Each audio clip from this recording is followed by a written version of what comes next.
الحمد لله الذي أرضع الأفلاك والأرضين من كان نبيا وآدم بين الماء والتين والصلاة والسلام على سيد المرسلين وعلى آله وأصحابه أجمعين أما بعد فأعوذ بالله من الشيطان الرجيم بسم الله الرحمن الرحيم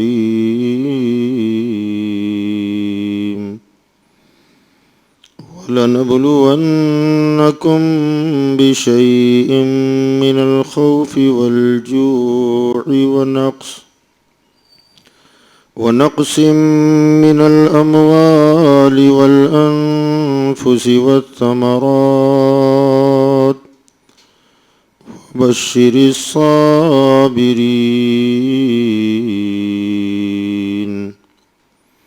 صدق الله مولانا العلي العظيم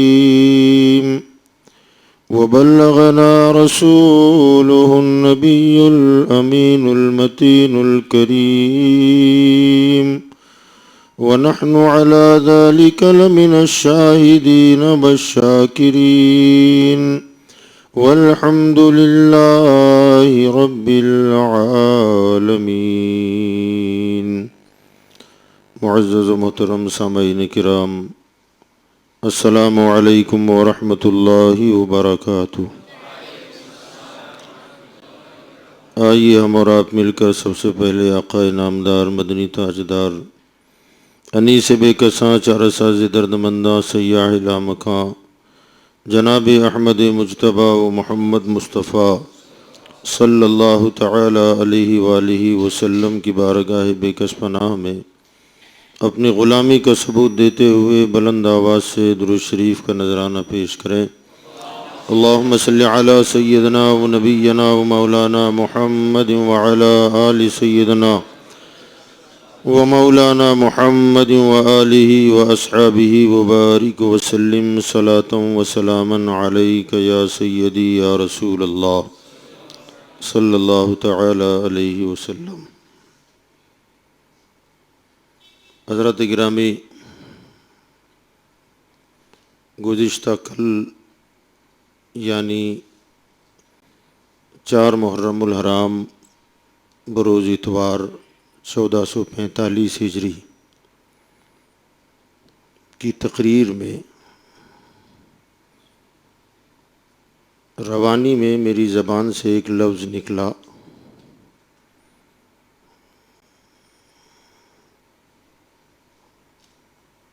کہ حسین نے اللہ کو بلند کیا.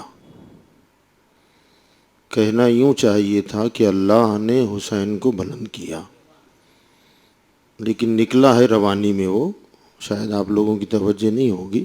بہرحال جو غلط ہے وہ غلط ہے. میں آپ تمامی حضرات کو گواہ بنا کر اس جملے سے رجوع کرتا ہوں اور توبہ کرتا ہوں. اللہ تعالیٰ میری اس غلطی کو معاف فرمائے. استغفر اللہ ربی من کل ذنب واتوب الیہ. لا الہ الا اللہ محمد الرسول اللہ صلی اللہ تعالی علیہ وسلم. رب اشرح لی صدری ویسر لی امری واحلل عقدۃ من لسانی یفقہوا قولی. درود شریف پڑھ لیجیے. اللہم صلی علی سیدنا و نبینا و مولانا محمد وعلی آل سیدنا و مولانا محمد و آلہ و اصحابہ وبارک وسلم صلاۃ و سلاما علیک یا سیدی یا رسول اللہ صلی اللہ تعالی علیہ وسلم. حضرات گرامی، کسی بات کا ہونا جب یقینی ہوتا ہے تو اس کے ہونے کے پھر اسباب بھی پیدا ہو جاتے ہیں. جو چیز مقدر میں ہوتی ہے تو ہزارہ تدبیریں بھی اگر ہم کر لیں تب بھی وہ کام ہو جاتا ہے. امام علی مقام رضی اللہ تعالی عنہ کی شہادت یہ یقینی تھی کہ ان کے بچپن ہی میں ان کی شہادت کی شہرت عام تھی۔ اکثر صحابہ اور تمام اہل بیت جانتے تھے کہ امام عالی مقام کو ایک نہ ایک دن شہید کر دیا جائے گا۔ اس کے اسباب کچھ یوں بنے کہ سن 60 ہجری میں سیدنا امیر معاویہ رضی اللہ تعالیٰ عنہ جو صحابی رسول ہیں اور کاتب وحی ہیں، حضور صلی اللہ علیہ وسلم پر جو قرآن نازل ہوتا تھا تو چند مخصوص صحابہ تھے جو حضور صلی اللہ علیہ وسلم کے کہنے پر وہ آیتیں لکھا کرتے تھے۔ تو ان وحی کے لکھنے والوں میں سیدنا امیر معاویہ کا نام ہے۔ کاتبان وحی میں بھی نام ہے اور کاتبان خطوط میں بھی نام ہے، یعنی حضور صلی اللہ علیہ وسلم جب اور لوگوں کو خط و کتابت کرتے تھے، بادشاہوں کو، وزیروں کو، تو وہ خط لکھواتے تھے صحابہ سے، مضمون سرکار بولتے تھے اور وہ صحابہ لکھتے تھے۔ تو ان لکھنے والوں میں، خط لکھنے والوں میں بھی سیدنا امیر معاویہ ہیں، بڑے زبردست عاشق رسول ہیں۔ آپ کے جب وصال کا وقت قریب آیا سن 60 میں، تو آپ نے وصال سے پہلے وصیت فرمائی تھی کہ جب میرا انتقال ہو جائے تو میرے پاس حضور صلی اللہ علیہ وسلم کے کچھ تبرکات ہیں۔ ان کے پاس تبرکات میں کیا تھا؟ ہمارے آقا صلی اللہ علیہ وسلم کی تہبند لنگی شریف، حضور صلی اللہ علیہ وسلم کا قمیص، حضور صلی اللہ علیہ وسلم کے ناخنوں کی قطرن اور حضور صلی اللہ علیہ وسلم کے بال مبارک۔ اب اس سے اندازہ لگا سکتے ہیں کہ وہ کتنے بڑے عاشق تھے۔ حضور کے ناخن جو کٹے تھے اسے بھی سنبھال کے رکھا تھا، بال مبارک بھی تھے۔ تو آپ نے انتقال سے پہلے وصیت فرمائی تھی کہ جب انتقال ہو جائے تو یہ تہبند مجھے پہنا دینا، حضور کا ہے، اور سرکار کی قمیص میں مجھے کفن دینا، اور میری زبان پر اور آنکھ پر حضور صلی اللہ علیہ وسلم کے منہ مبارک رکھ دینا، اور ناخنوں کو وہ مقامات بدن کے وہ حصے جس پر سجدہ کیا جاتا ہے وہاں حضور کے ناخن رکھ دینا اور مجھے اللہ کی رحمت کے سپرد کر دینا۔ یہ آپ کی وصیت تھی۔ ظاہر بات ہے اس سے ثابت ہوتا ہے کہ آپ بہت بڑے عاشق رسول تھے، مگر اللہ کی شان ہے، اللہ کی قدرت ہے کہ وہ چاہے تو کافروں کے یہاں مومن پیدا کر دے، مومن کے یہاں کافر پیدا کر دے،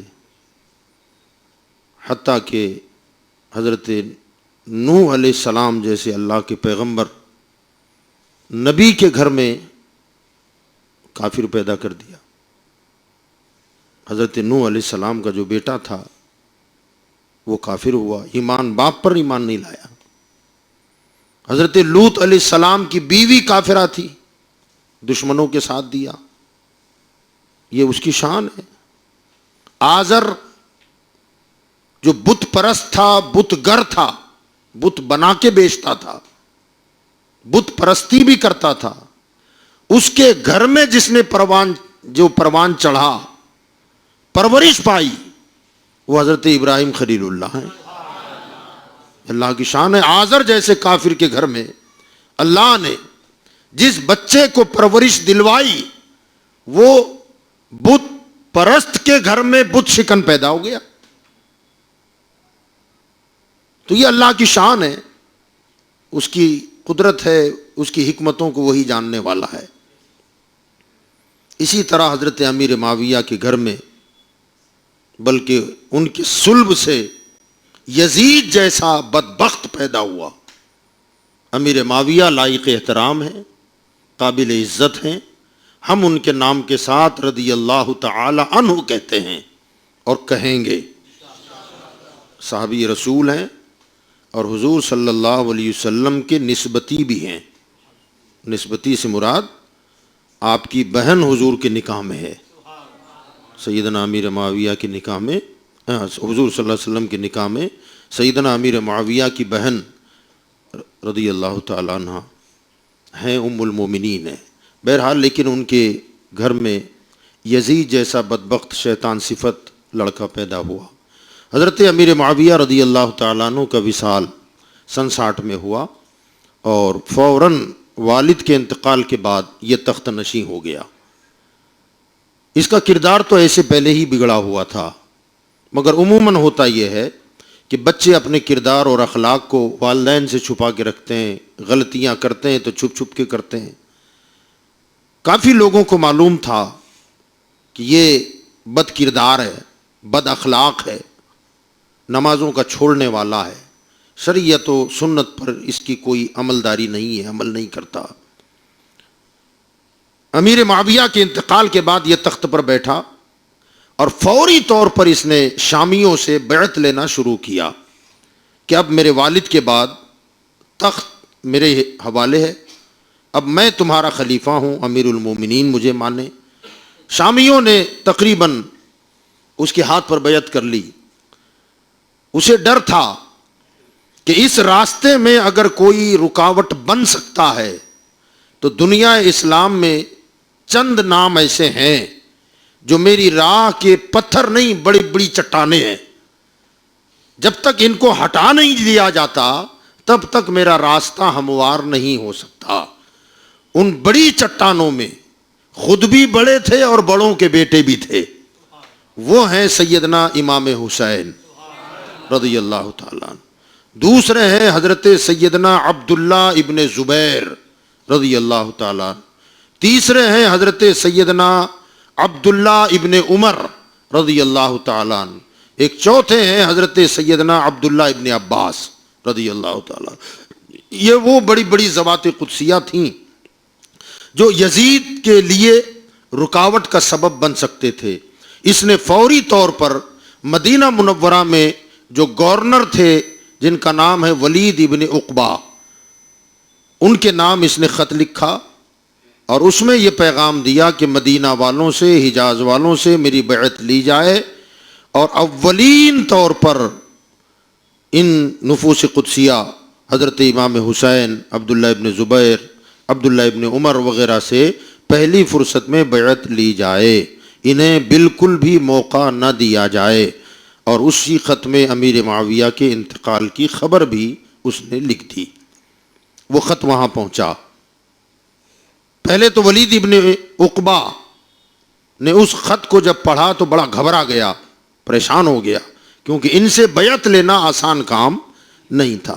وہ جانتا تھا کہ یزید کا کردار کیا ہے، یزید کس قسم کا آدمی ہے، اور امام علی مقام جیسے اور عبداللہ ابن زبیر جیسے اور عبداللہ ابن عمر جیسے لوگ اس کے ہاتھ میں ہاتھ کبھی نہیں دے سکتے، کیونکہ یہ تقوی، شعاری اور پرہیزگاری کے بلند و بالا مینار تھے. اور ایسے کے ہاتھ میں ہاتھ دینا یقیناً ایک تو ان کے شایان شان نہیں تھا، دوسری بات یہ کہ اگر یہ ہاتھ دے دیتے تو پھر اسلام کا نظام ہی درہم برہم ہو کے رہ جاتا، پرچم اسلام کے پرخ سے اڑ جاتے. کیوں کہ بعد والی نسلیں یہ تصور کرتی کہ یزید میں جتنی خرابیاں تھیں ان تمام خرابیوں کے باوجود امام علی مقام جیسی شخصیت نے جب اس کے ہاتھ میں ہاتھ دے دیا ہے تو اس کا مطلب ہے کہ فاسق و فاجر کے ہاتھ میں ہاتھ دے کر بیعت ہونا جائز قرار دے دیا جائے گا، ان کا عمل دلیل ہو جائے گا، سند ہو جائے گی. اس لیے ولید گھبرا گیا. اس نے مشورے کے لیے مروان ابن حکم، ایک شخص تھا، اس کا کردار کافی گھناؤنا مانا جاتا ہے. مروان ابن حکم، اس کے والد کا نام ہے حکم. یہ حکم جو ہے فتح مکہ کے بعد اسلام قبول کیا تھا انہوں نے، مگر کچھ حرکتیں اور کچھ شرارتیں اس کی فطرت میں ہوتی ہے نا، بعض لوگوں کی فطرت ہوتی ہے، ایمان تو اللہ ہے مگر کچھ خرابیاں تھیں جس کی وجہ سے حضور صلی اللہ علیہ وسلم نے ان کو شہر بدر کر دیا تھا، طائف بھیج دیا تھا کہ یہاں مت رہو، مدینہ میں مت رہو۔ کہتے ہیں جب یہ مدینہ میں رہتا تھا تو وقتاً فوقتاً اس کی خصلتیں ظاہر ہوتی تھیں، عادتیں ظاہر ہوتی تھیں۔ اس کی یہاں بیٹا پیدا ہوا مروان۔ جب مروان پیدا ہوا تو بزرگوں کا طریقہ تھا، آج بھی بعض خاندانوں میں ہے، کہ بچہ پیدا ہوتا ہے تو تحنیک دی جاتی ہے، یعنی کسی اچھے بزرگ نیک پرہیزگار عالم فاضل کے پاس لے جا کر وہ کچھ میٹھی چیز ان کے منہ میں رکھ کر چباتے ہیں، اور جب وہ باریک ہو جائے تو وہ نومولود بچے کے منہ میں ڈال دیا جاتا ہے، جسے گٹی بھی کہتے ہیں، تحنیک اسے کہا جاتا ہے۔ تو وہ گٹی کرانے کے لیے اپنے بچے کو لے کر کے وہ آیا۔ جب آیا تو حضور صلی اللہ علیہ وسلم نے تحنیک تو کرا دی، لیکن اس کے ساتھ ہی یہ جملہ بھی ارشاد فرمایا کہ گرگٹ کا بچہ گرگٹ ہی ہے۔ حضور کی نگاہیں دیکھ رہی تھی آگے یہ کیا کرے گا۔ بہرحال اس شخص کو ولید ابن عقبہ نے مشورے کے لیے بلایا کہ یہ خط یزید کا آیا ہے اور اس میں یہ لکھا ہوا ہے، اب مجھے کیا کرنا چاہیے؟ تو مروان نے کہا کہ انہیں فوری طور پر اپنے دربار میں بلا لیں، جب وہ آ جائیں تو ان سے یزید کی بیعت کا مطالبہ کریں، اگر وہ بیعت کریں تو ٹھیک، میری رائے ہے کہ اگر انکار کر دیں تو ابھی قتل کر دیں، مار ڈالیں ان کو۔ ولید نے کوئی جواب نہ دیا، لیکن آدمی بھیجا بلانے کے لیے۔ حضرت عبداللہ ابن زبیر اور عبداللہ ابن عمر نے تو کوئی بہانہ بنا دیا، وہ نہ پہنچے۔ امام علی مقام رضی اللہ تعالیٰ عنہ اپنے ساتھ چند اپنے جوانوں کو لے کر گورنر ہاؤس پہنچے، دارالامارت پہنچے، اور اپنے جوانوں کو باہر کھڑا کیا اور فرمایا کہ میں اندر جا رہا ہوں، اگر تم دیکھو کہ میری آواز اندر بلند ہو رہی ہے، اونچی آواز میں اگر میں بات کروں تو تم سمجھ لینا کوئی خطرہ ہے، تم لوگ اندر آ جانا اور مجھے لے کے باہر نکلنا۔ اندازہ ہو گیا تھا کیا وجہ ہوگی اس کے بلانے کی۔ امام علی مقام اندر تشریف لے گئے۔ ولید ابن عقبہ نے، گورنر مدینہ نے، حاکم مدینہ نے امام علی مقام کو خبر دی کہ امیر معاویہ کا انتقال ہو گیا ہے۔ آپ نے انا للہ پڑھا، تعزیت کی، اس کے بعد فوراً ولید ابن عقبہ نے وہ خط کی تحریر سنا دی کہ یزید آپ سے بیعت کا مطالبہ کر رہا ہے، لہٰذا میں آپ کو کہتا ہوں کہ آپ یزید کی بیعت کر لیں۔ آپ نے فرمایا کہ مجھ جیسے آدمی کو بند کمرے میں آپ بیعت کا مطالبہ کر رہے ہیں مجھ سے، مدینہ شہر میں عام اعلان کر دیں آپ، اور لوگوں سے جیسے بیعت کا مطالبہ ہو ایسے ان کے ساتھ مجھ سے بھی آپ کہیں، یہ ایک الگ بات ہے، لیکن میرے جیسا آدمی بند کمرے میں بیعت کرے یہ مناسب نہیں ہے، عام لوگوں کے ساتھ مجھے بھی دعوت دی جائے، ابھی تو اس وقت میں بیعت نہیں کر سکتا۔ آپ اٹھ کر کے جانے لگے۔ ولید بالکل خاموش تھا۔ اتنے میں مروان کہنے لگا کہ میں نے آپ سے جو کہا تھا اس پر عمل کریں، ابھی ان سے بیعت لے لیں، اگر بیعت کرتے ہیں تو ٹھیک ہے ورنہ انہیں قتل کر دیں۔ اب امام حسین جا رہے تھے، آواز سن کر کے پلٹے اور پلٹ کر کے فرمایا او بدبخت، کون قتل کرے گا مجھے، تو کرے گا یا یہ کریں گے؟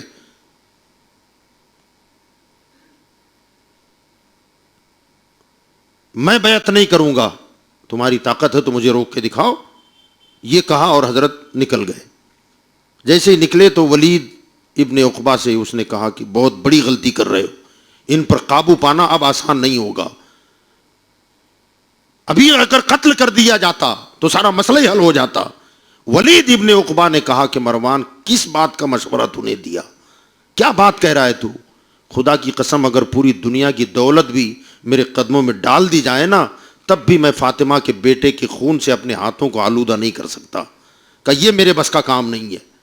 کہ اب کیا کریں گے؟ کب دیکھا جائے گا جو بھی ہوتا ہے۔ اب امام علی مقام نے حالات کی سنگینی کو بھانپ لیا، اب حالات بگڑیں گے، انکار ہو گیا، اب یزید کسی صورت میں بیعت کا مطالبہ کرتا رہے گا اور میرا انکار ہوتا رہے گا، اب اس اصرار اور انکار کی صورت میں فساد ہوگا، لڑائی ہوگی، جھگڑا ہوگا، خون خرابہ ہوگا، اور مدینہ شہر میں رہ کر یہ سارے معاملات ہوں گے تو مدینۃ الرسول میں خون بہانا کسی طرح بھی درست نہیں ہوگا، لہٰذا یہاں رکنا اب میرے لیے مناسب نہیں ہے، میں کہیں اور چلا جاؤں گا تاکہ اس فتنے سے میں دور رہوں۔ آپ کا ارادہ یہ تھا۔ اب آپ نے اپنے گھر جا کر اپنے عزیزوں کو رفقا کو بلا کر کے یہ سارے حالات ان کے سامنے رکھے اور کہا کہ اب ہمارا یہاں مدینہ میں رہنا فساد کا ذریعہ بنے گا، فتنہ ہو جائے گا، اور میں نہیں چاہتا کہ یہاں خون خرابہ ہو، قتل و غارت گری ہو، لہٰذا ہمیں کہیں اور جانا چاہیے۔ آپ کے تمام عزیز و اقارب نے کہا کہ حضور آپ ہمارے سردار ہیں، آپ جو حکم کریں گے ہم اس پر عمل کرنے کے لیے تیار ہیں۔ آپ نے فرمایا کہ اپنا ساز و سامان سمیٹو، رخت سفر باندھنا ہے۔ کہا حضور کہاں جائیں گے؟ آپ نے فرمایا مکہ المکرمہ چلیں گے، مکہ شریف جائیں گے۔ مکہ کیوں جانا تھا؟ اس کی وجہ یہ ہے کہ حضرت امام علی مقام خوب اچھی طرح جانتے تھے اور ہم بھی جانتے ہیں کہ قرآن میں اللہ نے ارشاد فرمایا وَمَن دَخَلَهُ كَانَ آمِنًا، جو کوئی حرم میں داخل ہو گیا وہ امان میں آ گیا ہے، اس کے لیے کوئی خطرہ نہیں ہے۔ وہ سرزمین اتنی پاکیزہ اور مقدس سرزمین ہے کہ وہاں لڑائی جھگڑا کرنا تو دور کی بات، وہاں حرم میں جوں مارنا بھی حرام ہے۔ جوں کو سر میں جوئیں پڑ گئیں اسے نکال کر مارنا بھی گناہ ہے۔ وہاں کے پرندوں کو اڑانا گناہ ہے۔ پرندے اگر کہیں بیٹھے ہوں تو انہیں خوف زدہ نہیں کر سکتے آپ۔ اب جہاں کی حرمت اتنی ہو تو امام علی مقام نے یہ سوچا جہاں جوں مارنا منع ہے وہاں پھر خون خرابہ کون کرے گا، لڑائی جھگڑا کون کرے گا؟ میں وہاں جاؤں گا تو خیر و عافیت کے ساتھ وہاں پہنچ کر اللہ کے گھر میں عبادت ریاضت کر کے اپنی زندگی گزار لوں گا، فتنہ و فساد سے اپنے آپ کو بچا کے رکھوں گا۔ اس نیت سے آپ نے وہاں جانے کا ارادہ کیا۔ بہرحال گھر والے اپنا ساز و سامان سمیٹنے لگے، باندھنے لگے، اور آپ امام علی مقام رضی اللہ تعالیٰ عنہ سرے شام مسجد نبوی میں پہنچے، کچھ نماز ادا کی، پھر حضور صلی اللہ علیہ وسلم کہ روضے پاک پر حاضر ہو کر آپ نے سلام رخصت پیش کیا۔ اب ظاہر بات ہے وہ کیفیت کیا ہوگی وہ تو حسین جانتے ہیں۔ ہم کبھی کبھار جب کبھی جاتے ہیں چند دنوں کے لیے، حالانکہ ہمارا گھر بار ادھر ہوتا ہے، مکان یہاں ہے، بال بچے یہاں ہیں، کاروبار یہاں ہے، خاندان یہاں ہے، تب بھی ہم جب وہاں سے ریٹرن ہونا چاہتے ہیں، رخصت ہوتے ہیں، تو ہر حاجی روتا بلکتا ہوا واپس ہوتا ہے، جانے کو طبیعت نہیں کرتی، زار و قطار روتا رہتا ہے اور تمنا کرتا ہے آقا پھر کب بلاؤ گے، سرکار دوبارہ کب حاضری کی اجازت دو گے۔ ہر آدمی تڑپتا بلکتا ہوا اپنے وطن کے لیے بھی روتا ہوا آتا ہے۔ تو جس کا وطن ہی مدینہ تھا، جس کا سب کچھ مدینہ تھا، جو پیدا ہوا تو مدینہ میں، لڑکپن مدینہ میں گزرا، بچپن مدینہ میں گزرا، اور مدینہ بھی وہ مدینہ کہ کبھی اس گلی میں حضور کے نانا کی انگلی پکڑ کے گزر رہے ہیں، کبھی کاندھے پر چڑھ کے گزر رہے ہیں، نمازوں میں حضور کی پشت پہ چل رہے ہیں۔ وہ مدینہ چھوٹ رہا تھا، اپنے نانا کی مزار پر کھڑے ہو کر زار و قطار رونے لگے، یا رسول اللہ یہ شہر مجھے سب سے زیادہ پسندیدہ ہے، آپ کا آستانہ یہاں ہے، میری امی جان کا مزار یہاں ہے، میرے بھائی حسن مجتبیٰ کا آستانہ یہاں ہے، میرا خاندان یہاں آباد ہے، اب مجھے مدینہ چھوڑنا پڑ رہا ہے اور پتہ نہیں واپس بھی آ پاؤں گا کہ نہیں آ پاؤں گا، میں سلام رخصت کرنے کے لیے آیا ہوں۔ خون آنکھ سے آنسو بہ رہے ہیں، اور آپ نے رخصت کا سلام پیش کیا اور نکلے، اپنا دوست احباب کو، عزیز و اقارب کو لے کر آپ نے مدینہ منورہ چھوڑا، مکہ شریف پہنچے۔ مکہ مکرمہ جب پہنچے آپ تو مکہ والوں کو پتہ چلا کہ نواسہ رسول تشریف لائے ہیں، نور دیدہ بطول تشریف لائے ہیں، علی کے لخت جگر آئے ہیں، تو لوگ کشا کشا ملاقات کے لیے آنے لگے، دست بوسی کی جانے لگی، دعائیں لی آنے لگی۔ امام علی مقام بڑی خیر عافیت کے ساتھ مکہ میں رہنے لگے۔ ارادہ تو تھا کہ اب زندگی یہیں گزاریں گے، لیکن ادھر آپ مکہ آئے، ادھر کوفہ میں یہ خبر عام ہوئی کہ امام علی مقام نے یزید کی بیعت سے انکار کر دیا ہے اور مدینہ چھوڑ کر مکہ چلے گئے۔ کوفہ والوں نے بھی اب تک یزید کی بیعت نہیں کی تھی، چونکہ یہ اہل بیت کی محبت کے دعوے دار تھے شروع سے ہی۔ امام علی مقام کے بھائی امام حسن سے محبت، امام حسین سے محبت، حضرت مولا علی کرم اللہ وجہ الکریم کے ساتھ محبتوں کے دعوے کرنے والے تھے، مگر صرف دعوے ہی دعوے تھے، دلیل نہیں تھی ان کے پاس۔ انہوں نے دیکھا کہ امام علی مقام چلے گئے، ہم نے بھی بیعت نہیں کی ہے، تو انہوں نے کوفہ میں میٹنگ کی، کہا کہ ہم یزید کو اپنا خلیفہ تو ماننے سے رہے، امام علی مقام کو ہم خط لکھ کر یہاں بلاتے ہیں، ان کے ہاتھ پر ہم بیعت کریں گے اور ان کے زیر سایہ رہ کر اپنی زندگی گزاریں گے۔ میٹنگ میں کسی صاحب نے کہا کہ دیکھو، اگر ابھی تو تم محبت کے دعوے کر کے انہیں بلا رہے ہو، لیکن حالات اگر بگڑ جائیں تو کیا تم بزدلی دکھاؤ گے، کمزوری دکھاؤ گے؟ کہیں ایسا نہ ہو کہ تم بزدلی دکھاؤ اور نبی کے نواسے کو دشمن کے حوالے کر دو۔ اگر تمہارے اندر کم ہمتی ہے تو ابھی انہیں دعوت دے کے بلانے کی کوئی ضرورت نہیں ہے، اور اگر تم ان کے دشمنوں کا مقابلہ کرنے کی طاقت ہمت رکھتے ہو تو پھر نبی کے شہزادے کو بلاؤ۔ سب نے قسمیں کھائی کہ نہ، ہم جان دے دیں گے، بال بچے قربان کر دیں گے، مگر حسین کا ساتھ نہیں چھوڑیں گے، چاہے کچھ بھی ہو جائے۔ پھر سب نے مل کر کے خط لکھا اور خط میں نیچے تقریباً کئی لوگوں نے دستخطیں کی اور وہ خط مکۃ المکرمہ پہنچا۔ ایک کے بعد دیگرے پھر خطوں کا سلسلہ جاری ہو گیا۔ کہتے ہیں کہ چند دنوں میں تقریباً 150 خط امام حسین کو لکھے گئے۔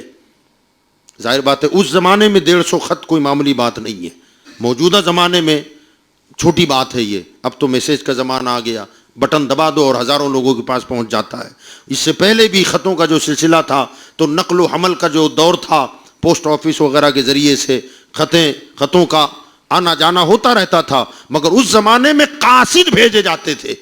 ایک خط کے لیے باقاعدہ پرسنل ایک آدمی کو جانا پڑتا تھا، یا تو وہ پیدل جاتا یا اونٹ گھوڑے پر جاتا، خچر پہ سوار ہو کے جاتا، تو مہینوں لگ جاتے تھے تب جا کے ایک خط پہنچتا تھا۔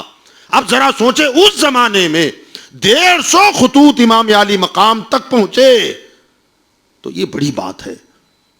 اب امام علی مقام نے ان خطوں کو پڑھا کہ لوگ دعوت دے رہے ہیں، بلا رہے ہیں، ہاتھ پر بیعت کرنے کا مطالبہ ہو رہا ہے کہ ہم آپ کے ہاتھ پر بیعت کریں گے، آپ تشریف لائیں، اور ہم نے یزید کے ہاتھ پر اب تک بیعت نہیں کی ہے، ہم اسے اپنا خلیفہ نہیں مانتے ہیں، یہاں اس کا گورنر ہے مگر ہم اس کے ساتھ نہ جمعے میں حاضر ہوتے ہیں اور نہ کسی اور وقت میں اس کے ساتھ کبھی ملاقات کرتے ہیں، لہٰذا ہم آپ کو دعوت دیتے ہیں، آپ یہاں آئیں اور ہمیں سنت و شریعت کے مطابق ہم پر آپ حکومت کریں۔ امام علی مقام رضی اللہ تعالیٰ عنہ کا ارادہ ہوا کہ جائیں، مگر مکہ میں جو صحابہ تھے، عبداللہ ابن زبیر بھی وہاں تشریف لائے ہوئے تھے، عبداللہ ابن عمر بھی وہاں تشریف لائے ہوئے تھے، ان کے علاوہ اور بھی کئی صحابہ تھے۔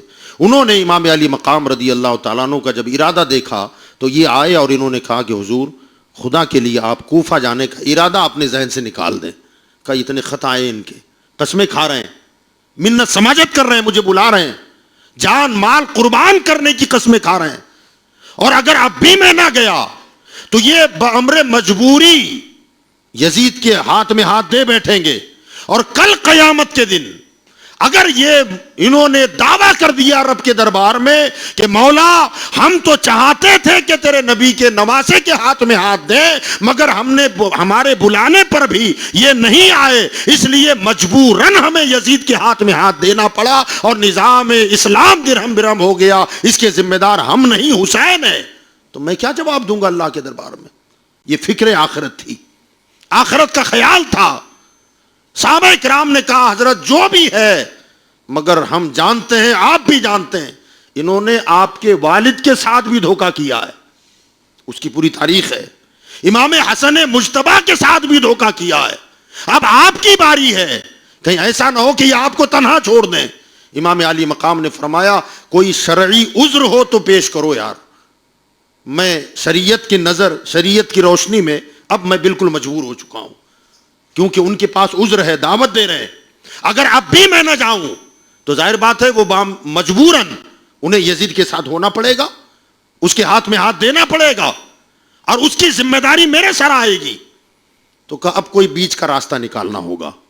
اب وہ راستہ انہوں نے یہ نکالا کہ میں خود نہیں جاتا، میں اپنے چچا زاد بھائی حضرت مسلم بن عقیل کو اپنا نائب اور خلیفہ بنا کے روانہ کرتا ہوں، یہ وہاں جائیں گے، اب وہاں جا کر کے وہاں کے لوگوں کے حالات کا جائزہ لیں گے، کیا وہ لوگ اپنے قسموں پر اور عہد و پیمان جو انہوں نے خطوں میں کیا ہے اگر اس پر وہ قائم رہتے ہیں تو پھر میں صحابہ کو سمجھا لوں گا کہ بھئی تم جس بات سے ڈر رہے تھے ایسا وہاں کوئی معاملہ نہیں ہے، حالات سازگار ہیں، تو یہ بھی مان جائیں گے اور پھر میں کوفہ چلا جاؤں گا. اور اگر حالات اس کے برعکس نکلے، اپوزٹ حالات نکلے، تو میرا بھائی مجھے وہاں سے خبر کر دے گا، تو پھر میرے پاس عذر رہ جائے گا، عذر شرعی ہوگا کہ مولا میں تو جانا چاہتا تھا مگر قوم ہی دغا باز تھی، دھوکے باز تھی، اس لیے پھر اب مجھے جانے کی ضرورت نہیں پڑے گی. تو انہوں نے اپنے بھائی حضرت مسلم بن عقیل رضی اللہ تعالی عنہ کو کوفہ کے لیے روانہ کیا اپنا نائب اور خلیفہ بنا کر. ان کے ساتھ ان کے 2 شہزادے ابراہیم و محمد رضی اللہ تعالی عنہم، وہ بھی اپنے والد کے ساتھ روانہ ہوئے. یہ لوگ کوفہ آئے. کوفہ آنے کے بعد کوفہ میں ایک عام چرچا ہو گئی کہ امام حسین تو نہیں آئے مگر انہوں نے اپنے نائب کو بھیجا ہے، اپنے خلیفہ کو بھیجا ہے. لوگ کشاں کشاں آنے لگے اور امام مسلم بن عقیل کے ہاتھ پر امام حسین کی بیعت کرنے لگے. دیکھتے دیکھتے صرف 1 ہفتے میں 12,000 لوگوں نے بیعت کر ڈالی.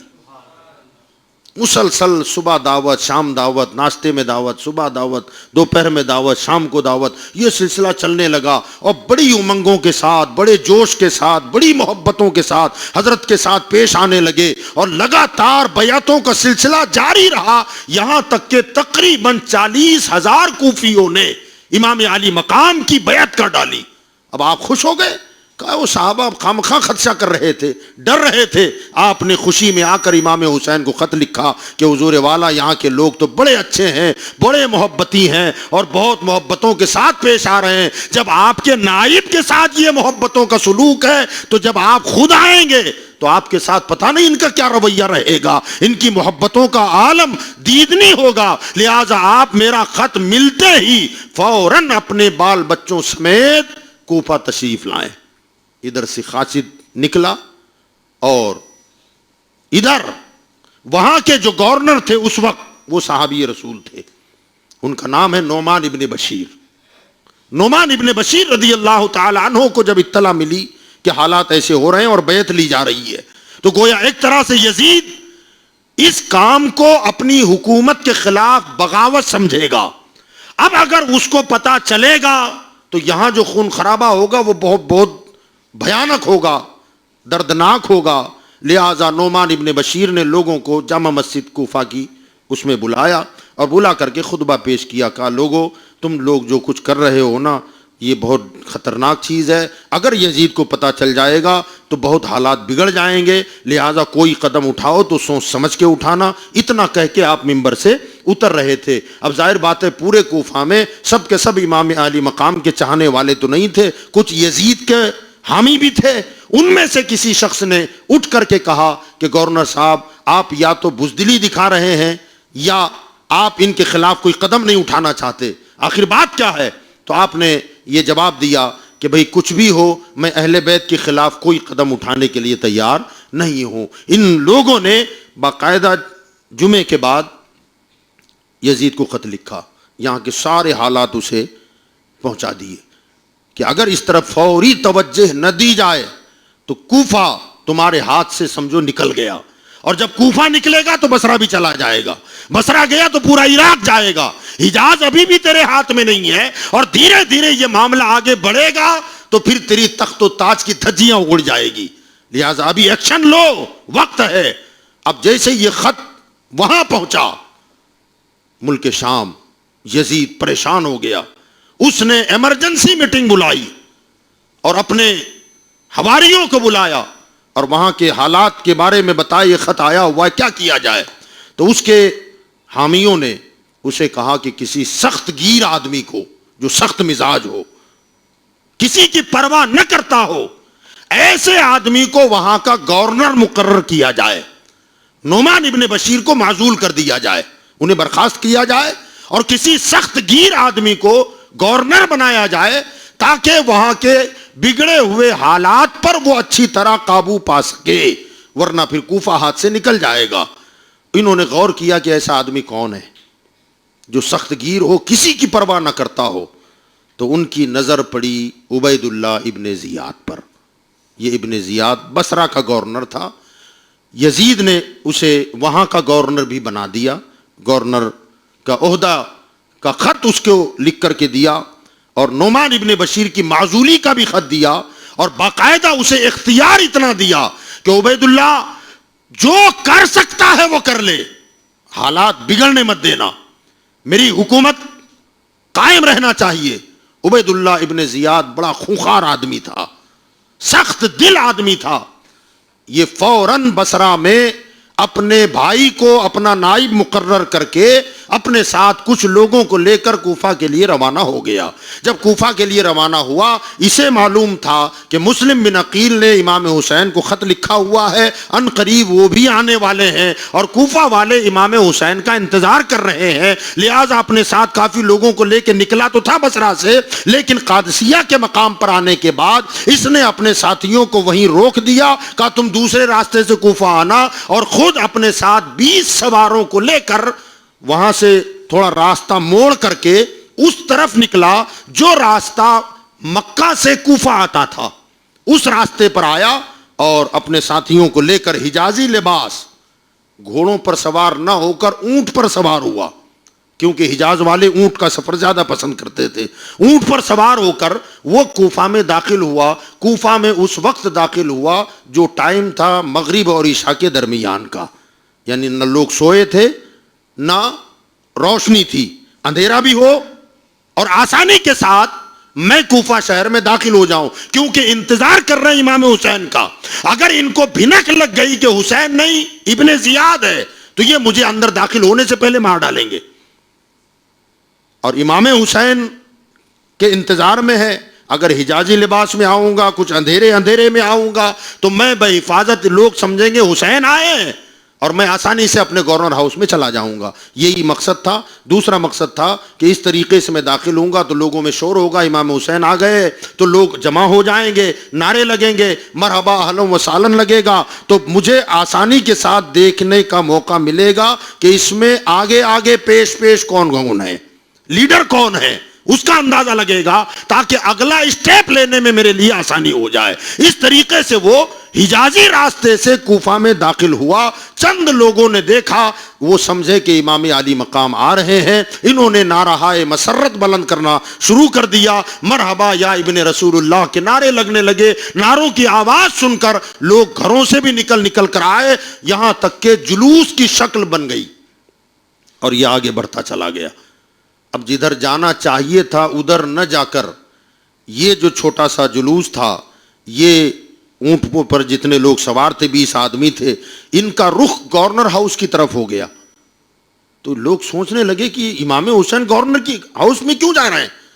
جب چلنا بھی مشکل ہو گیا، پبلک اتنی ہو گئی، تو کسی نے کہا او کوفہ والو ہوش کرو، یہ حسین نہیں ہے ابن زیاد ہے۔ ان کے پیروں تلے سے زمین نکل گئی کہ یار یہ کیا ہو گیا۔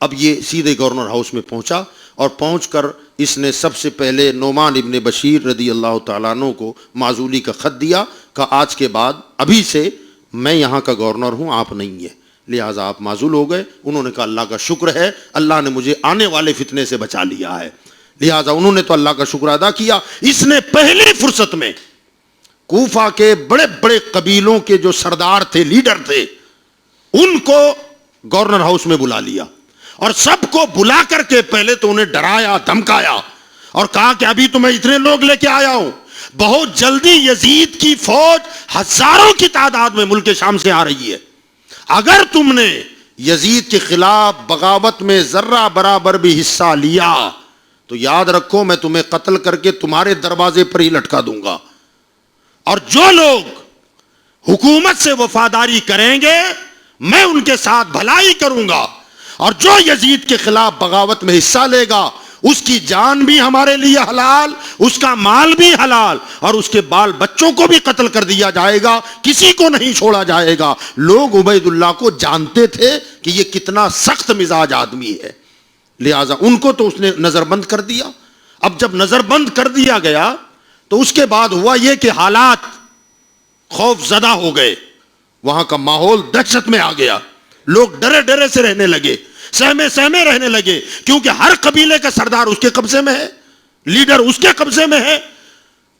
حضرت سیدنا مسلم بن عقیل جب مکہ سے آئے تھے تو مختار بن عبیدہ ثقفی کے مکان پر آپ کا قیام تھا، لیکن آپ نے دیکھا کہ یہاں کا ماحول اب بہت زیادہ دہشت زدہ ہو گیا ہے، خوف زدہ ہو گئے ہیں لوگ، اس مکان میں رہنا اب میرے لیے ٹھیک نہیں ہے، کیونکہ سب لوگ جانتے ہیں کہ میں یہاں قیام پذیر ہوں، کہیں ایسا نہ ہو کہ عبید اللہ کے آدمی یہاں آ کے حملہ کر دیں اور مجھے گرفتار کر لیں، مجھے قتل بھی کر دیں۔ آپ نے خاموشی سے مکان بدل دیا، اور مکان بدل کر ہانی ابن عروہ کے مکان پر آپ تشریف لے گئے۔ ہانی ابن عروہ محب اہل بیت تھا، عاشق رسول تھا، عاشق پنجتن تھا، اس نے حضرت کو اپنے گھر میں انہوں نے قیام کروایا، اور عبید اللہ ابن زیاد کے ساتھ ہانی ابن عروہ کے پرانے تعلقات تھے، دوستی تھی دونوں کی، مگر اب انہوں نے دیکھا کہ عبید اللہ کے ساتھ دوستی تو ہے میری ابن زیاد کے ساتھ، لیکن اب اگر میں اس سے ملاقات کے لیے جاتا آتا رہوں گا اور اسے بھنک لگ جائے کہ میرے گھر میں مسلم بن عقیل تشریف فرما ہے، تو کہیں مجھ پر قیامت نہ توڑ دے۔ وہ سہمے ہوئے تھے، ڈرے ہوئے تھے، اور اس سے ملنے کے لیے گئے نہیں۔ اس نے اطلاع بھی بھیجی کہ آپ مجھے ملنے کیوں نہیں آ رہے ہیں، آپ کے ساتھ تو میری پرانی دوستی ہے۔ تو انہوں نے بہانہ بنایا کہ میری طبیعت برابر نہیں ہے، اس لیے میں نہیں آ رہا ہوں، جب طبیعت سنبھلے گی تو میں آ جاؤں گا۔ اب ادھر ابن زیاد نے تمام سرداروں کو نظر بند کیا، اور اسے یہ معلوم تھا کہ مسلم بن عقیل یہاں آئے ہیں۔ اس نے اعلان کرا دیا کہ مسلم بن عقیل کو جو شخص اپنے گھر میں پناہ دے گا میں اسے قتل کروا دوں گا، اس کے بال بچوں کو قتل کیا جائے گا، اس کے گھر بار کو آگ لگا دی جائے گی، اور جو کوئی مسلم بن عقیل کو ہمارے حوالے کرے گا یا ان کے پناہ کی جگہ بتا دے گا اسے انعام و اکرام سے نوازا جائے گا۔ یہ اعلان ہو گیا۔ اب ہر آدمی ڈر رہا تھا، اور جن کے یہاں یہ قیام پذیر تھے وہ محب اہل بیت تھے، بھلا وہ راز فاش کیوں کریں۔ اب ابن زیاد بہت زیادہ کوشش کے باوجود بھی مسلم بن عقیل کا پتہ لگانے میں ناکام رہا، کوئی بتا ہی نہیں رہا ہے کہ کہاں تشریف فرمائے۔ اب اس نے ایک چال چلی، اس کا ایک غلام تھا شامی، معقل اس کا نام ہے، اسے بلایا، اور بلا کر کے 3000 درہم اس کے پاس دیے، اور کہا کہ تجھے کوفہ میں لوگ جانتے نہیں ہیں زیادہ، تو جاسوسی کر، پتہ لگا کہ مسلم بن عقیل کو کس نے اپنے گھر میں پناہ دی ہے۔ اب وہ نکلا تلاش کرنے ہوئے، جاسوسی کرتے ہوئے، وہ پہلے مسجد میں چلا گیا۔ مسجد جانے کے بعد لوگ نمازیں پڑھ پڑھ کے نکلنے لگے، تو اس مسجد میں نہایت ہی عابد و زاہد ایک شخص تھے جن کا نام ہے حضرت مسلم بن اوشجا اسدی رضی اللہ تعالیٰ۔ وہ نماز کے بعد بھی نوافل ادا کر رہے تھے۔ اس نے ان کو دیکھا اور چپکے سے آ کے ان کے پاس بیٹھ گیا۔ حضرت نے جب سلام پھیرا تو اس نے ان کو سلام کیا۔ حضرت نے جواب دیا، مسلم بن اوشجا نے کہا کیا بات ہے؟ تو کہا میں مسافر ہوں اور میں ملک شام کا رہنے والا ہوں، میں نے سنا ہے کہ یہاں اہل بیت نبوت کے کوئی بزرگ تشریف فرما ہیں، یہاں کوفہ میں آئے ہوئے ہیں، مگر دوسری بات یہ بھی میں نے سنی ہے کہ یہاں کے لوگوں نے بڑی محبتوں سے انہیں بلایا تو ہے، لیکن اب ان کا کوئی ساتھ دینے کے لیے مجھے تیار نظر نہیں آتا ہے کوئی۔ میں پوچھ رہا ہوں، معلوم کرنا چاہتا ہوں کہ یہاں وہ کہاں تشریف فرما ہے، لیکن اب تک مجھے پتہ نہیں چلا۔ آپ مہربانی فرمائیں کہ آپ بتا سکتے ہیں کہ وہ بزرگ کہاں تشریف فرما ہے؟ تو انہوں نے کہا کہ میں اکیلا مسجد میں ہوں، دوسرے لوگ بھی تو تھے نا، کسی اور سے پوچھ لیتا۔ تو وہ کہنے لگا کہ مجھے یہ بھی تو پتا چلا ہے نا کہ یہاں دوست کون دشمن کون پتہ ہی نہیں چل رہا ہے کہ اہل بیت سے عقیدت رکھنے والا کون ہے اور ان کا دشمن کون ہے، لہٰذا میں آپ کے پاس آیا۔ تو انہوں نے کہا تجھے کس نے بتایا کہ میں اہل بیت سے محبت کرتا ہوں؟ تو وہ کہنے لگا آپ کے چہرے کی نورانیت نے بتایا ہے، آپ کے چہرے کی رنگت بتا رہی ہے کہ آپ اہل بیت سے محبت کرتے ہیں۔ تو عاشق ہی ہوتا ہے نا، مچل گئے کہ اللہ تیرا بھلا کرے، تو نے بالکل صحیح پہچانا، میں اہل بیت سے محبت کرتا ہوں۔ کہ حضور میرے پاس یہ 3000 درہم بھی ہیں، میں حضرت کی بارگاہ میں نذرانہ دینا چاہتا ہوں، اگر مجھے آپ وہاں لے چلیں تو بڑی مہربانی ہوگی۔ یہ اپنے ساتھ اسے لے کر ہانی ابن عروہ کے مکان پر گئے۔ جا کر کے جیسے ہی وہاں پہنچے اس نے سلام کیا، بڑی محبتوں کا اظہار کیا، ہاتھ چومے، قدم چومے، اور 3000 درہم حضرت کو نذرانہ دیا، ہاتھ پر ہاتھ رکھ کے بیعت کی، وفاداروں میں شامل ہو گیا۔ اب معمول یہ بنا کہ دیر تک بیٹھا رہتا، رات تک، پھر جب سب چاہتے تو سب سے اخیر میں یہ نکلتا، اور صبح ہوتی تو سب سے پہلے حاضر ہو جاتا، اور دن بھر جو کچھ وہاں باتیں ہوتی وہ ساری باتیں عبید اللہ ابن زیاد کو جا کے پہنچاتا۔ اب یہ سلسلہ چلا۔ ایک دن عبید اللہ نے ابن زیاد نے ہانی ابن عروہ کو بلاوا بھیجا کہ مجھ سے ملاقات کرنے آؤ. پہلے تو انہوں نے کہا میری طبیعت خراب ہے. تو اس نے کہا کہ میں خالی اب دوست نہیں ہوں تمہارا، دوست کے علاوہ یہاں کا امیر بھی ہوں، میں گورنر ہوں، میرا حکم ہے کہ مجھے آ کر کے ملے. اب ان کو اندازہ ہی نہیں تھا کہ اسے پتا چل گیا ہوگا. ملاقات کے طور پر یہ پہنچے بے خوف و خطر، اور جاتے ہی انہوں نے ابن زیاد کو سلام کیا. تو اس بدبخت نے سلام کا جواب نہیں دیا تو انہیں کھٹکا لگا کہ کچھ معاملہ گڑبڑ تو ہے. جواب نہیں دیا اس نے. اب یہ جا کے کھڑے ہوئے، بیٹھنے کے لیے کہتا تھا، دوستی تھی مگر بٹھایا نہیں. عبید اللہ ابن زیاد نے ہانی ابن عروہ سے کہا کہ ہانی، یہ میں کیا دیکھ رہا ہوں کہ تمہارے گھر میں حکومت کے خلاف بغاوت کرنے کی پلاننگ ہوتی ہے، ہتھیار خریدے جا رہے ہیں، بیعت لی جا رہی ہے یزید کے خلاف. تم جیسے آدمی سے مجھے یہ امید نہیں تھی، ایسے کر رہے ہو. تو ہانی ابن عروہ نے پہلے تو انکار کر دیا کہ نہ، کس نے بتایا آپ کو، غلط خبر ملی ہے آپ کو. جیسے ہی انہوں نے انکار کیا تو ابن زیاد نے اس غلام کو آواز دی، وہ فوراً آ کے کھڑا ہو گیا. اب یہ صبح سے شام تک وہیں رہتا تھا. انہوں نے جیسے ہی اسے دیکھا تو ان کے قدموں کے نیچے سے زمین نکل گئی. اب کیا ہوگا؟ تو فوراً ہانی ابن عروہ نے کہا کہ عبید اللہ، یقین جانو میں خدا کی قسم کھا کے کہتا ہوں کہ میں نے مسلم بن عقیل کو بلایا نہیں ہے، میں نے دعوت نہیں دی ہے. وہ خود چل کر کے میرے پاس آئے، اور جب آئے تو میری غیرت کو گوارا نہ ہوا کہ آئے ہوئے مہمان کو میں انکار کر دوں. یہ اخلاقیات کے خلاف ہے. وہ خود چل کر کے آئے تو میں نے انہیں اپنے گھر میں پناہ دی ہے، میں نے دعوت دے کر کے نہیں بلایا. بس مجھے اتنی مہلت دے کہ میں جا کر کے حضرت کو اپنے گھر سے نکال دوں، ان کی جہاں مرضی ہوگی چلے جائیں گے. تو ابن زیاد کہنے لگا نہ، اس کی اجازت اب تم کو نہیں ملے گی، یا تو تمہیں مسلم کو میرے حوالے کرنا پڑے گا. تو ہانی ابن عروہ نے کہا کہ عبید اللہ، یہ مجھ سے نہیں ہوگا، یہ مجھ سے کبھی نہیں ہوگا کہ میں اہل بیت نبوت کے چشم و چراغ کو قتل ہونے کے لیے تیرے حوالے کر دوں، جس کو میں نے پناہ دیا ہے. اگر کوئی عام مہمان بھی ہوتا اسے بھی میں دشمن کے حوالے نہ کرتا. ان کا تو تعلق میرے مصطفیٰ کی ذات سے ہے، ان کو میں تیرے حوالے کبھی نہیں کر سکتا. اب جب انہوں نے انکار کیا تو وہ آگ بگولا ہو گیا اور ڈنڈا لے کر ان کے سر پہ اس نے دے مارا. سر پھٹ گیا، خون بہنے لگا. جب خون بہنے لگا تو حضرت نے دیکھا ہانی ابن عروہ نے، تو وہاں کوئی سپاہی کھڑا تھا، اس کے ہاتھ میں تلوار تھی لٹکی ہوئی. انہوں نے اس کے قبضے پر قبضہ کرنا چاہا، اس نے چھڑا لیا. ابن زیاد کہنے لگا اب تو تم نے اپنا خون بھی میرے لیے حلال کر دیا ہے. تو ہانی ابن عروہ نے کہا اگر تم نے تلوار بازی کی تو پھر سمجھ لینا تمہارے ارد گرد بھی تلواریں چمکے گی، کیونکہ ان کا خاندان بھی بڑا تھا، قبیلہ بڑا تھا. تو ابن زیاد کہنے لگا کہ تم مجھے موت کی دھمکی دے رہے ہو، قتل کی دھمکی دے رہے ہو. اس نے پھر پے در پہ ڈنڈے مارے، خون بہنے لگا، پورے کپڑے ان کے خون میں تر بتر ہوئے، یہاں تک کہ انہیں قید میں ڈالا. اب یہ خبر کوفہ شہر میں عام ہوئی کہ ہانی ابن عروہ قتل کر دیے گئے، ہانی ابن عروہ کو مار ڈالا. یہ جب چرچا ہوئی تو ان کے قبیلے کے اور خاندان کے لوگ نکل پڑے. امام مسلم رضی اللہ تعالیٰ عنہ نے دیکھا کہ میرے میزبان کو قتل کیا گیا، ان کے خاندان والے نکلے تو حضرت مسلم بھی نکل پڑے.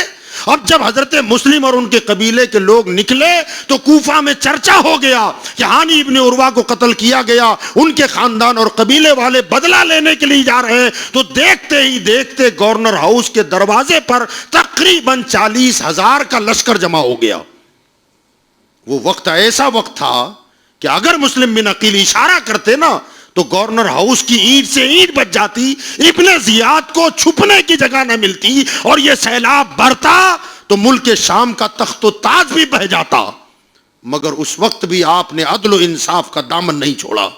کہ گفت و شنود کے ذریعے سے، بات چیت کے ذریعے اگر مسئلہ حل ہوتا ہے تو ہمیں خون خرابہ نہیں کرنا ہے. ہم خود نہیں آئے، ہمیں تو یہاں کے لوگوں نے بلایا ہے. لہٰذا اندر ابن زیاد نے جب یہ دیکھا کہ باہر نعرے لگ رہے ہیں انتقام انتقام انتقام کے، تو اس نے سوچا، گھبرا گیا کہ میرے پاس فوج بھی کم ہے، تعداد کم ہے، باہر 40,000 کا مجمع لگا ہوا ہے، اب کیا ہوگا. تو اس نے فوری طور پر کیونکہ بار خبر تھی ہانی ابن عروہ کو قتل کر دیا گیا. تو قاضی شوری قاضی صاحب تھے, جج تھے وہاں کے, ان کو اس نے بلایا, کہا قاضی صاحب باہر جو افواہیں پھیلی ہیں یہ غلط ہیں, آپ خود اپنی آنکھوں سے ہانی ابن عروہ کو دیکھو, وہ زندہ ہے. کسی مصلحت کے تحت میں نے اسے خالی قید کیا ہے, مارنے کا ارادہ بھی نہیں ہے میرا, مگر یہ لوگوں کو ذرا سمجھاؤ, آپ خود جا کر کے اسے دیکھو. جا کر کے انہوں نے دیکھا تو وہ زندہ تھے. ہانی ابن عروہ نے قاضی صاحب سے کہا, قاضی صاحب میں زندہ تو ہوں لیکن ابھی نہیں تو کبھی نہ کبھی تو مار دیا جاؤں گا, بس میرے قبیلے والوں کو اتنی اطلاع میری طرف سے دینا کہ خالی 10-12 آدمی اگر اندر آ جائیں تو میری جان بچ سکتی ہے, ورنہ یہ مجھے قتل کروا دے گا. حضرت قاضی صاحب فرماتے ہیں کہ ارادہ تھا میرا کہ ان کی یہ خبر ان کی قبیلے والوں کو پہنچاؤں, مگر ابن زیاد نے میرے ساتھ اپنا آدمی لگا دیا کہ گورنر ہاؤس کی دیوار اور چھت پہ چڑھ کر مجھے بولنا تھا. اب وہ آدمی میرے ساتھ لگایا کہ میں جتنا کہہ رہا ہوں بس اتنا ہی تم کو وہاں بتانا ہے. کیا بتانا ہے؟ کہ بس اتنا کہو کہ ہانی ابن عروہ کے قتل ہونے کی خبر غلط ہے, میں گواہی دیتا ہوں کہ وہ زندہ ہیں. اب قاضی صاحب کی بات تو ہر آدمی مانے گا. یہ گئے اور جا کر کے انہوں نے اعلان کیا کہ بھئی قاضی صاحب زندہ ہیں, میں اس بات کا گواہ ہوں, ابھی مل کے میں آیا ہوں.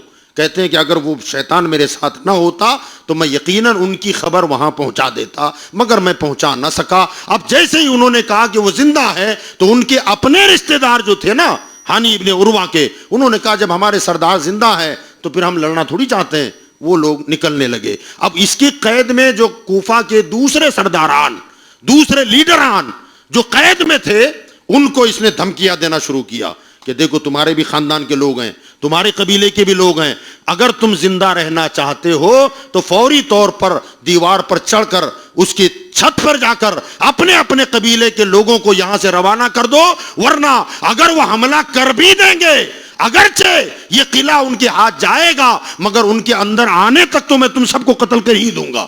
اب یہ سب بھی ڈر گئے, خوف زدہ ہو گئے. اب ایک ایک آدمی جا رہا ہے, اس کا جو خاندان ہے, قبیلہ ہے, ان سے کہہ رہا ہے مہربانی کرو ہم پر رحم کرو, تم اگر اندر آ بھی جاؤ گے تو تمہارے اندر آنے تک تو ہمیں مار دیا جائے گا, قتل کر دیا جائے گا. اور ابن زیاد بتا رہا ہے کہ یزید کی فوجیں وہاں سے نکل چکی ہیں, اب جب وہ آئے گی تو پھر ہمارے بال بچے بھی قتل کر دیے جائیں گے, عورتوں کو قتل کر دیا جائے گا, ہماری زمینوں پہ قبضہ کر لیا جائے گا, مہربانی کریں. وہ رونے دھونے لگے تو جس قبیلے کا سردار آتا تھا اس قبیلے والے نکلتے چلے جاتے. یہ سلسلہ 40,000 میں سے مغرب کی اذان تک اس میدان میں صرف 500 لوگ بچے. مسلم بن عقیل تھے, 500 حضرات. مغرب کی اذان ہونے لگی, حضرت مسلم رضی اللہ تعالی عنہ نے دیکھا کہ سارا مجمع چھٹ گیا ہے, لوگوں کو لے کر کہا چلیے ہم مغرب کی نماز ادا کرتے ہیں. مسجد میں آئے, آ کر کے جماعت کھڑی ہوئی, امام صاحب تشریف لائے, حضرت مسلم بن عقیل مصلی امامت پر نیت باندھی, 3 رکعت نماز پڑھی, اور جب سلام پھیرا تو مسجد میں ایک آدمی بھی نہیں تھا, سب غائب.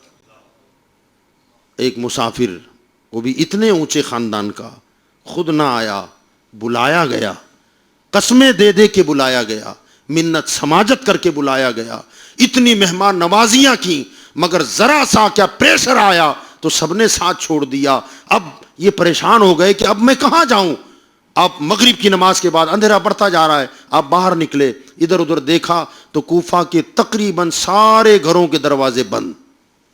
پہلے تو تمنا کر رہے تھے کہ قدم میرے گھر آ جائیں, حضرت کے قدم میرے دروازے میں آ جائیں تو میں اپنے مقدر پہ ناز کروں گا, مگر اب دروازے سب بند ہیں. امام علی مقام کی آنکھ سے آنسو نکلنے لگے, مسلم بن عقیل کی آنکھوں سے, کہ یا اللہ یہ کیا ہو گیا, اب میں کہاں جاؤں. مجھے تو بڑی منتوں سماجتوں سے انہوں نے بلایا تھا, اور ادھر دوسرا صدمہ یہ ستا رہا ہے کہ ایک تو میری اپنی جان کی فکر, دوسرا میں اپنے ساتھ 2 چھوٹے چھوٹے بچے لے کے آیا ہوں, میرے بعد پتہ نہیں ان کا کیا ہوگا. اب میرا بھی جو ہوگا ہوگا, میرے بچوں کا جو ہوگا ہوگا. میں نے فاطمہ کے لال کو خط لکھا ہے, میرا خط ملتے ہی وہ آئیں گے, خوشی خوشی آئیں گے, پھر ان کے ساتھ کیا سلوک کریں گے, اس سے بھی کلیجہ پانی ہو رہا ہے کہ اب کیا ہوگا.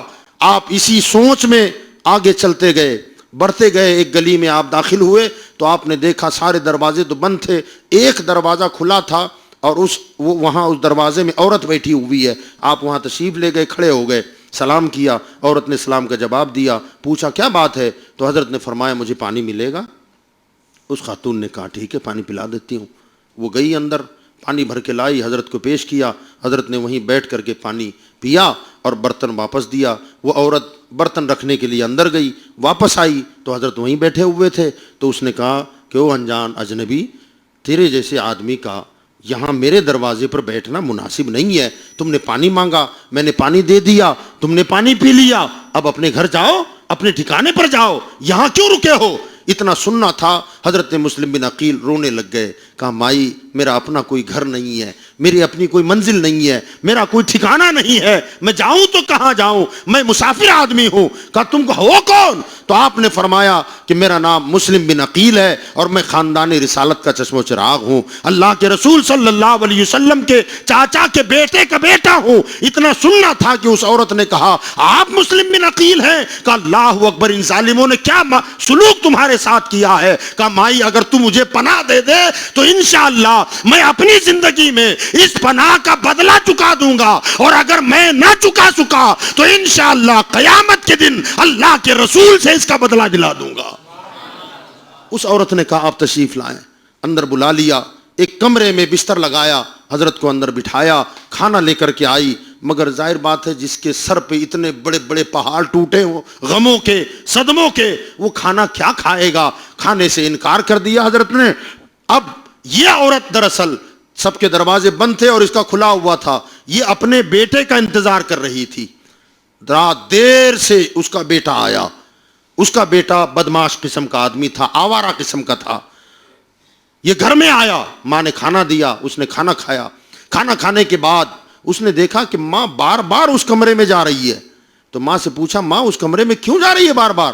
تو پہلے تو ماں نے مخفی رکھنا چاہا، چھپانا چاہا، ٹال مٹول کیا، لیکن بیٹے نے جب بار بار پوچھا تو پھر اس نے اس سے وعدہ لیا بیٹا میں تجھے بات بتاؤں، کسی کو بتانا مت۔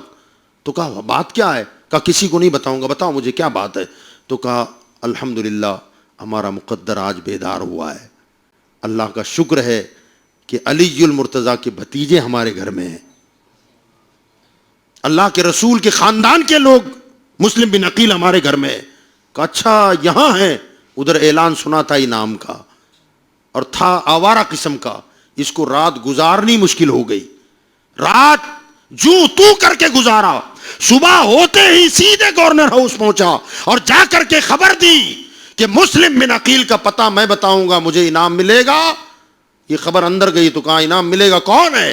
کہا میرے گھر پہ ہیں۔ اس نے ابن زیاد کو جیسے اطلاع ملی، اس نے ایک لشکر چھوٹا سا 50 آدمی کا روانہ کیا کہ مسلم بن عقیل کو زندہ یا مردہ گرفتار کر کے لے آؤ۔ صبح صبح کا یہ وقت تھا، ادھر سے گھوڑوں کی ٹاپوں کی آواز آئی تو حضرت مسلم بن عقیل سمجھ گئے کہ سپاہی آ رہے ہیں، ان کو پتہ چل گیا ہے کہ میں یہاں ہوں، لہٰذا وہ آئے، اور آتے ہی انہوں نے باقاعدہ دروازے پر دستک دینا شروع کیا، شور شرابہ شروع کیا۔ حضرت مسلم نے بھی اپنی تلوار نکالی اور نکال کر کے آپ ابھی اپنے کمرے سے باہر نکلے تھے کہ اتنے میں انہوں نے دروازہ کھولا، توڑ دیا گویا، اور اندر داخل ہوئے۔ حضرت مسلم بن عقیل نے اکیلے نے جتنے اندر آئے تھے ان کا مقابلہ کر کے انہیں گھر سے باہر نکالا۔ وہ پھر اندر آئے، پھر آپ نے باہر کھدیڑا، وہ پھر اندر آئے، پھر آپ نے کھدیڑا۔ اب انہوں نے دیکھا کہ یہ نبوت کے گھرانے کا شہزادہ ہے، امام الانبیاء کے گھر کا لڑکا ہے، ہاشمی جوان ہے، ظاہر بات ہے اس کا مقابلہ کرنا آسان کام نہیں ہے۔ انہوں نے گھر کو چاروں طرف سے گھیرا اور ان کے تیروں میں کپڑے لپیٹ کر، روئی لپیٹ کر آگ لگا کر اس گھر پہ چھوڑنا شروع کیا۔ حضرت مسلم بن عقیل نے دیکھا کہ میری وجہ سے اس غریب عورت کا گھر جل جائے گا، لہٰذا آپ گھر سے باہر نکلے اور میدان میں آ کر کچھ دیر تک لڑائی ہوتی رہی۔ محمد بن اشعث نام کا ایک شخص تھا، اس نے چلا کر کے کہا خامخواہ کیوں لڑ رہے ہو؟ تمہیں قتل نہیں کیا جائے گا، تمہارے لیے امان ہے، امان ہے۔ حضرت مسلم بن عقیل نے کہا امان دے رہے ہو؟ تو کہا ہاں بالکل امان ہے تمہارے لیے۔ کس نے کہا کہ تمہیں مارنا تھا؟ تمہیں نے تلواریں نکالی تو ہمیں مجبوراً ہمارے سپاہیوں کو تلوار بازی کرنی پڑی ہے۔ ایک شخص کے تلوار حضرت کے منہ پہ لگا تھا، وہ تلوار کی ضرب سے آپ کے اوپر کا ہونٹ کٹا تھا، 2 دانت گرے تھے، یہ تو کٹ گیا تھا اور نیچے والا ہونٹ زخمی ہو چکا تھا۔ حضرت مسلم بن عقیل نے جب امان کی لفظ کو سنا تو آپ رک گئے، کہا بھئی لڑنا تو میں بھی نہیں چاہتا ہوں، ہم تھوڑی لڑنے والے لوگ ہیں، ہم تو امن و شانتی والے لوگ ہیں, تمہارے لوگوں نے حملہ کیا. کہا نہ تمہارے لیے امان ہے, عبید اللہ نے تو خالی صرف اپنے دربار میں تمہیں حاضر کرانا چاہا ہے, اب تم دونوں آپس میں جو بھی بات چیت کریں, جو فیصلہ ہو تمہاری مرضی ہے. تو انہوں نے کہا ٹھیک ہے. اب حضرت کو لے کر کے جانے لگے تو ایک سپاہی نے حضرت کی تلوار چھین لی. جب تلوار چھینی تو آپ نے کہا یار یہ کون سا وعدہ وفا کر رہے ہو, جب امان دی ہے تو میری حفاظت کا سامان مجھ سے چھینا جا رہا ہے, کہ یہ کیسی امان ہے. بہرحال حضرت کو لے کر کے پہنچے گورنر ہاؤس. اس کے دروازے پر پانی کا ایک مشکیزہ تھا, مٹکا تھا. حضرت نے پانی مانگا کہ مجھے پانی پلا دو. ایک بدبخت نے کہا کہ اب تو تیرے حصے میں جہنم ہی کا پانی ہوگا. لیکن دوسرے شخص کو رحم آیا, اس نے پانی کا پیالہ بھر کے لایا. اب منہ سے خون ٹپک رہا تھا. آپ نے جیسے ہی اس کو منہ کے قریب کیا تو وہ پیالہ خون سے رنگین ہو گیا. آپ نے واپس کیا, اس نے وہ پانی پھینکا, دوسرا لایا. دوسری مرتبہ بھی پانی میں خون گر گیا, پانی نہ پی سکے. تیسری مرتبہ جب اس نے پانی کا پیالہ لایا تو وہ جو 2 دانت اٹکے ہوئے تھے منہ میں, وہ پیالے میں گر گئے. آپ نے انا للہ پڑھا اور کہا شاید اب اس دنیا کا پانی میرے مقدر میں نہیں ہے. حضرت کو لے جایا گیا اندر ابن زیاد کے دربار میں, اور ابن زیاد کے دربار میں لے جانے کے بعد ابن زیاد گالیاں بکنے لگا, اول فول بکنے لگا. مسلم بن عقیل نے فرمایا تیری گالیوں کا جواب گالی سے دینا تو ہمیں نہیں آتا ہے, تو جو کچھ کہہ رہا ہے یہ ساری باتیں تجھے ہی مبارک ہو. کہا اسے قتل کر دو اور ایسی سزا دو کہ رہتی دنیا تک لوگ یاد کریں. حضرت مسلم بن عقیل نے کہا کہ کوفہ والو, تم نے جو کچھ کیا ہے یہ تمہارا حصہ تھا, تم نے کر لیا. میری تمنا ہے, میں کچھ وصیت کرنا چاہتا ہوں. تو کہا کیا وصیت ہے؟ کہا سب سے پہلی بات تو یہ کہ کوفہ میں 700 درہم مجھ پر قرض ہے. جب مجھے قتل کر دیا جائے تو میرا اپنا گھوڑا ہے اور میرے کچھ ہتھیار ہیں, اسے بیچ کر کے میرا قرضہ ادا کر دیا جائے. دوسری بات یہ کہ جب مجھے قتل کر دیا جائے تب میری لاش کو کسی مناسب جگہ پر دفن کیا جائے. تیسری بات یہ کہ امام عالی مقام کو میں نے خط لکھا ہے یہاں آنے کے لیے, کوئی بندہ قاصد بھیج کر انہیں یہاں آنے سے روکے, یہ میری تمنا ہے. ابن زیاد نے کہا کہ نہ, اس میں سے کسی بھی بات پر عمل نہیں کیا جائے گا. تیری لاش کو